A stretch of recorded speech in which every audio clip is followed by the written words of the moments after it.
Bryan, before we get started here, we have a bunch of special messages for you that we'd like you to watch. Okay, thanks. Everyone knows that Bryan Little is and always will be a Winnipeg Jet and a Jet for life. So to have it come full circle with the one-day contract to officially retire as a Winnipeg Jet, I think is something that every Winnipeg Jet fan wanted to see.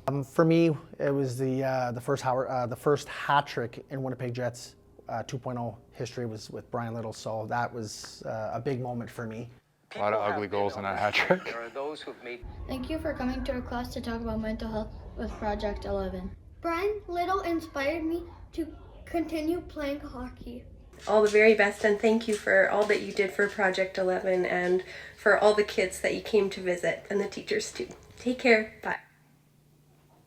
That's so cool. That's awesome. I mean, you know the things you do, you know the impact that you have on people's lives, but to hear them say it and to watch them say it, what does that mean to you?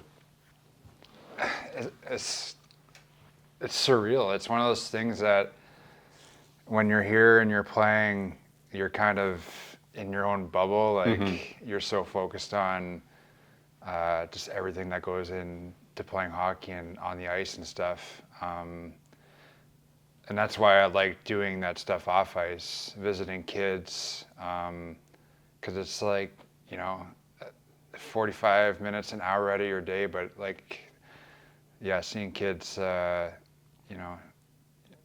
about it years later, that's kind of why you do things like that. So, yeah, you don't really appreciate it. I mean, when it's happening. And then, they mentioned the first hat trick in 2.0 history, and your first comment was a lot of ugly goals. Yeah. It's a big milestone for any organization. It's a big milestone for when the Jets coming back to Winnipeg. That was you. You're attached to that forever. Yeah, I do remember all the goals from that game. I think it took a while. I'm not sure what year that was that we were back. I feel like with the talent nowadays, that wouldn't take very long. But I think two of the goals I don't remember going in or didn't know went in. Even the hat trick goal I thought hit the crossbar, so it was kind of a strange night. But yeah, I mean, guys like me, you don't get hat tricks very often, so it's kind of special for that to be the first one of the Jets 2.0. Did it go by as fast as you ever thought it would? Like it just when you come here and you're playing the NHL, did it go by as fast? Like it goes by extremely fast. Yeah. And it's like one of those things when you're younger and you hear older guys say, you're like, yeah, old man, like, sure.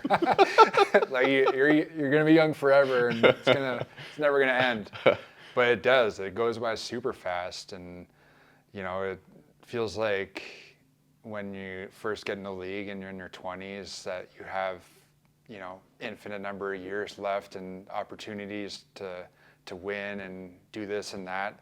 But yeah, the next thing you know, you're a veteran on a team, and you're getting a little more sore every day after a game, and that happens. It goes by really fast. My first year covering this team was 17-18. Now you guys were just so dominant that year. What was it like? Did it feel like you were just going to win every night you stepped on the ice? Yeah, it's fun playing on a team like that when you have that belief that you can kind of beat anyone. And that year we felt like we could beat anyone on any given night. And like the depth we had, and we had just a really good group of guys too that liked being around each other. So that definitely makes it easier. Looking, and then I think of one of your vintage moments too is the Heritage Classic in Regina. How the snow's coming down in the second period, just how Canadian was that to be there, and then of course scoring the overtime goal against the Flames. That was really cool. It was really special because I didn't get to play in the one in Winnipeg. I always wanted to play in one, and I remember I got hurt like a couple weeks before that one in Winnipeg, so I had to watch it kind of not even like out in the stands. Like I watched it in under the stadium on a TV and stuff. So I was really excited for that game. And like my parents came out, my brother was there, and yeah, it was just really cool. I remember being like so cold and windy out there though. Like it truly did feel like you were playing on kind of like a pond. So yeah, I had a blast at that game, and it's probably one of the last great memories from playing. So what do you miss the most? I miss a lot. I don't really miss like just going out and like I think I've played shinny once or twice and so I stopped playing. I don't really miss like just putting on the equipment, going out and playing with buddies and stuff. I miss playing in front of, you know, a full arena and I miss playing just like the camaraderie of being with the guys and kind of going through everything together and being on the road and stuff.